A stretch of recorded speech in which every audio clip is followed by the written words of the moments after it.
Fala pessoal, Investor Caninha na área e o tema do vídeo de hoje vai ser desmistificando minha carteira.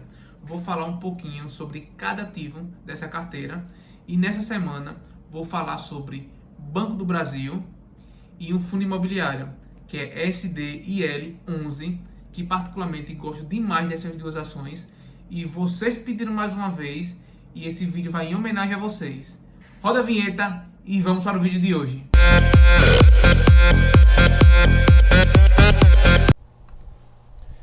Então, pessoal, mais uma vez de antemão, vou pedir que vocês se inscrevam no canal, ativem o sininho, dá um like no vídeo e comenta nos comentários se está gostando e possíveis temas para os próximos vídeos.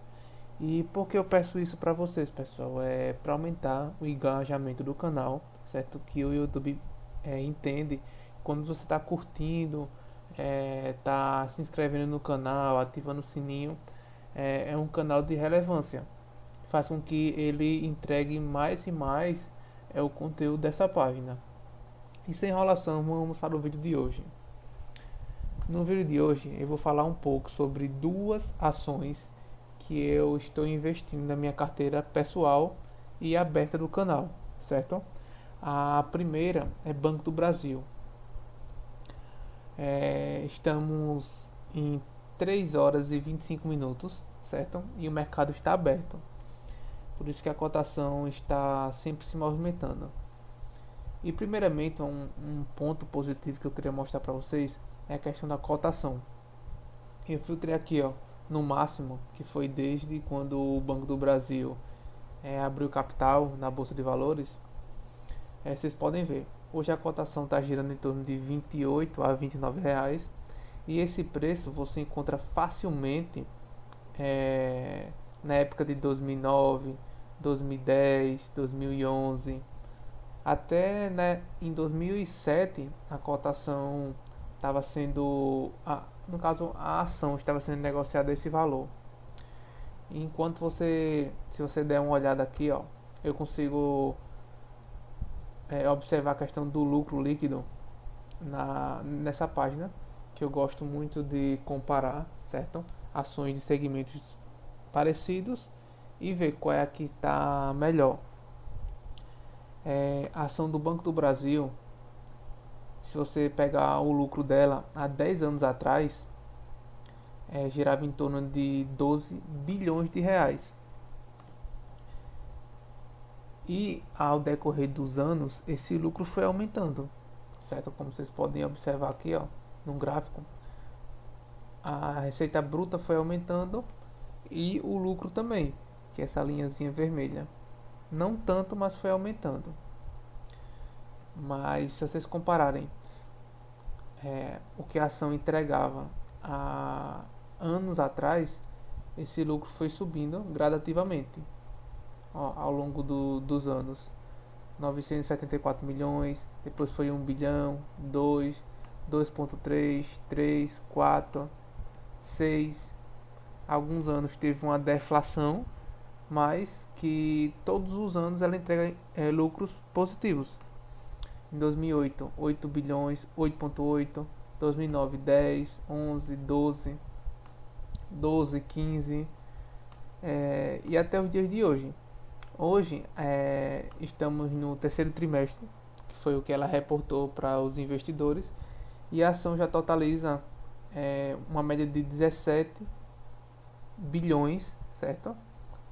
Certo que a gente tem que tirar alguns reajustes, mas se você der uma olhada aqui na página da agência Brasil.ebc, o lucro acumulado nos 9 primeiros meses de 2021 gira em torno de 15,1 bilhões de reais. E o banco espera que esse lucro até o final do ano gira em torno de 19 a 21 bilhões de reais. No caso, resumindo, você está comprando uma ação hoje negociada a 28,8, que esse valor é um valor, se você filtrar bem antes de 2010, era o valor dessa cotação. Você está comprando uma empresa hoje com o mesmo valor de, por exemplo, 2010 e que está entregando um lucro de quase o dobro. Se vocês puderem olhar em 2010, o lucro da empresa foi girando em torno de 11 bilhões de reais. Lembrando que esse valor ainda tem o reajuste. Então, a ação pode não subir, mas a relação risco-retorno nos diz que vale a pena você comprar uma empresa que tem bons fundamentos. E lembrando que a ação do Banco do Brasil é uma excelente pagadora de dividendos. Se a gente observar a questão do que é pago em dividendos, não temos um crescimento na questão da porcentagem dos dividendos, sempre é uma média parecida, que gira em torno de aproximadamente R$ 12, e alguns meses tem alguns dividendos extraordinários, na verdade em alguns anos, alguns dividendos extraordinários, mas que pagam uma média de, dependendo do preço que você comprar a cotação, de 6 a 10% de dividendos. Hoje você comprando essa cotação girando em torno de 28,7, você consegue facilmente em 2022, segurando essa ação por um ano, um dividendo médio de 8 a 10%. E ainda teve um dividendo que a ação anunciou recentemente, que quem tinha ações até dia 22/11 recebeu 40 centavos aproximadamente, para ser mais exato, 39 centavos no dia 30/11, no caso vai receber. Outro fator bastante interessante é a questão do valor da ação, o valor justo pela essa ação. Se vocês derem uma olhada aqui, é o P sobre VP, que seria quanto a ação está cotada naquele determinado tempo e quanto ela está valendo pelo seu preço certo. Por exemplo, em 2008 ela estava custando 26% a mais do que estava sendo cotado, e sucessivamente a cada ano. Por exemplo, aqui em 2009 ela estava sendo cotada em 111% a mais. E se a gente conseguir dar uma olhada, hoje a ação está tendo um desconto de 40%.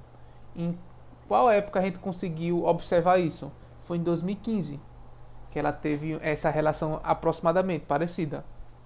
E quando foi no ano subsequente, essa ação já começou a ser precificada pelo valor correto. Então, resumidamente, no meu ponto de vista, não é recomendação para ninguém. Invista no que você achar certo, invista na ação que você se sinta à vontade. Mas o mercado não vai demorar para ver o real valor justo da ação.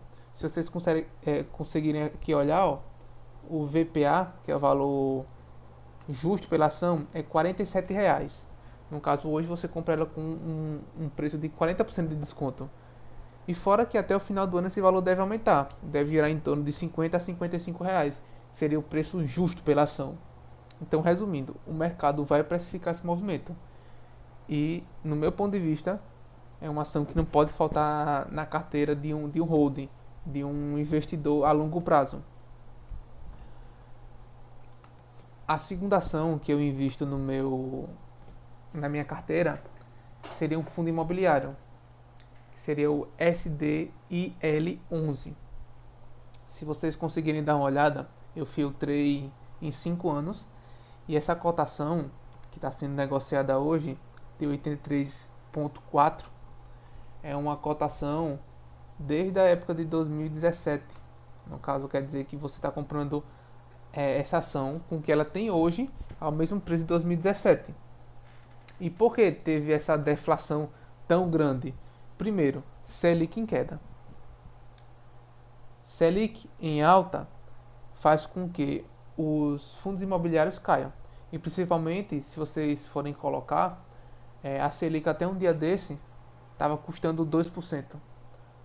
Hoje a Selic está lá em cima, já está batendo os 10%. E isso faz com que os fundos imobiliários sofram bem mais do que as ações. E fora que a gente está passando por uma época de crise, certo? Teto de gastos lá em cima, próximo ano é um ano de reeleição.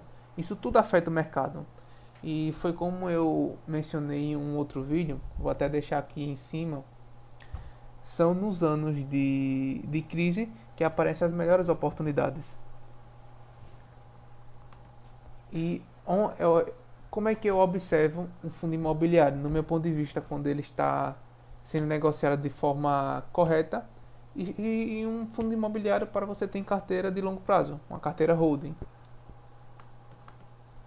Primeiro, eu gosto de olhar a questão do preço justo desse fundo imobiliário.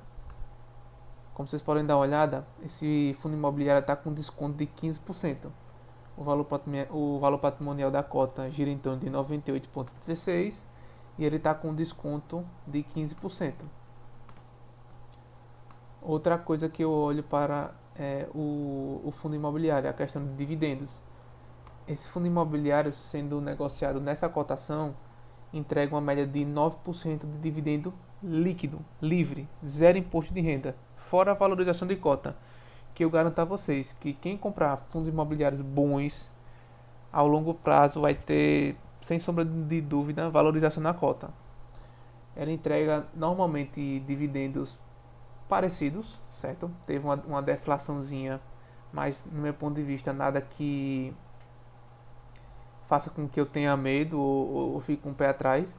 Essa época aqui de maio, para ser mais exato, de 2020, foi a época de pandemia, quando tudo caiu, e ele retomou os dividendos e que inclusive entregou um dividendo melhor do que esperado, foi de 0,76 em 2021. E esse dividendo foi por conta de um débito que ele tinha com um outro inquilino. E vamos para a apresentação desse fundo imobiliário. Sou até um pouco suspeito para falar dessa administradora que é a Rio Bravo, porque eu gosto demais do formato de apresentação de relatórios e de gerência em si. Ela é super transparente referente aos fundos imobiliários que ela administra, certo? Aqui seria o relatório gerencial. Esse relatório gerencial é um relatório do mês de... Deixa eu olhar aqui. É um relatório gerencial do mês 10. Já está até em débito com o relatório de novembro, mas que a gente tem até o final do mês para ela entregar, certo? Primeiro ponto que eu olho em um fundo imobiliário seria a questão da vacância. Esse fundo entrega uma vacância de 7,4. Não é algo alarmante, mas que a gente tem que olhar, certo? Se vocês olharem o yield anualizado, esse yield que ele está entregando já está sendo uma média de mais de 10%. Enquanto você pega um fundo imobiliário que paga 10% aproximadamente, certo? Depende do valor que você entrar da cota. De 10% livre de imposto de renda é algo perfeito. Se você pegar a Selic, que está próximo dos 10%, ela entrega 10%, mas só que não de forma líquida. Só se caso você investir num tesouro pré-fixado ou IPCA, enfim. Como eu mencionei anteriormente, o fundo entregou um yield um pouco maior do que o esperado. E esse yield foi por conta foi um valor de 4 centavos, que foi por conta do acréscimo de um locatário, que foi a Braskem, que estava em atraso. Por isso que houve esse yield um pouco maior.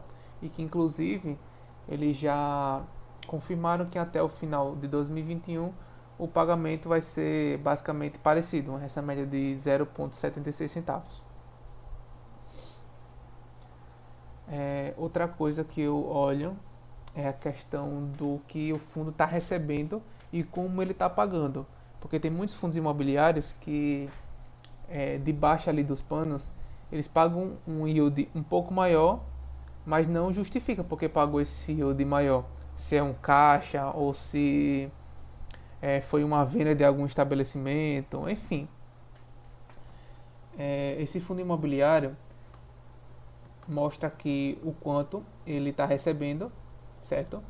O quanto ele tem de despesas e o quanto ele está pagando. Como vocês podem ver, esse fundo imobiliário teve um resultado de aproximadamente 5 bilhões de reais. Não, 5 milhões de reais, né, gente? Pelo amor de Deus. E que está entregando esse 0,76 e ficando, como é que eu posso dizer, em caixa 0,06. No caso, ele está tendo uma distribuição de aproximadamente 93%. E o que isso mostra? Que é um fundo imobiliário que tem um caixa para ser queimado futuramente, ou um caixa para ser investido em uma outra aquisição futuramente. Isso, no meu ponto de vista, é uma coisa perfeita. É um, é um fundo imobiliário que distribui o que está em sua realidade e que ainda tem o seu caixa para futuras, por exemplo, uma próxima pandemia. Se Deus quiser, não vai acontecer. Mas se acontecer, ele vai ter um caixa para segurar pelo menos um mês, dois, ninguém sabe. Mas tem um caixa. Não é um fundo imobiliário que distribui tudo e que, se ocorrer qualquer problema, os principais afetados da próxima distribuição de dividendos vão ser os cotistas. Se a gente conseguir olhar também o número de cotistas é, de outubro de 2020 a outubro de 2021 aumenta gradativamente, cada vez mais. Isso é um outro ponto positivo. E para finalizar, a questão dos inquilinos. Ele tem imóveis divididos em 3 estados, que é Rio de Janeiro, São Paulo e Minas Gerais. O primeiro tem como locatário principal a BRF e alguns outros. É um contrato típico. O segundo é a BRF também. Como vocês podem ver aqui, ó, taxa de ocupação e taxa de participação desse fundo imobiliário. No caso, ele é dono de 100% desse imóvel. Enquanto aqui, ele é dono de 100% de imóveis, desse imóvel. E, no caso, ele tem em torno de 25% de, assim, vago, certo? Outro imóvel que ele é dono, aqui já seria já em São Paulo, e tem como locatários a Braskem, a Williams, e tem um contrato típico, taxa de ocupação de 100%, mais um ponto para o fundo. Já esse galpão em Guarulhos, que é o locatário é Alma Viva, ele tem um pouco mais de vacância, como vocês podem ver, um pouco menos de 70% e um pouco mais de 60%, ficando nessa média. Em Minas Gerais, que seria o locatário dos Correios, ele tem 100% de participação. E se vocês derem uma olhada aqui na questão do contrato, mostra que ele tem 48% desses contratos é atípico e 52% é típico. E o vencimento desses contratos, a maioria está acima de 2025. Tem uma quantidade de vencimentos de 18% em 2023, mas não é algo que eu tenha medo. Por quê? Não é que o contrato vai acabar em 2023 e vai ficar vago. Não, não funciona desse jeito. Existe a questão da renovação. E que eu acredito que, pelo menos, o que fez com que a nossa economia caísse muito foi essa pandemia. E que, ao longo dos tempos, vai melhorar.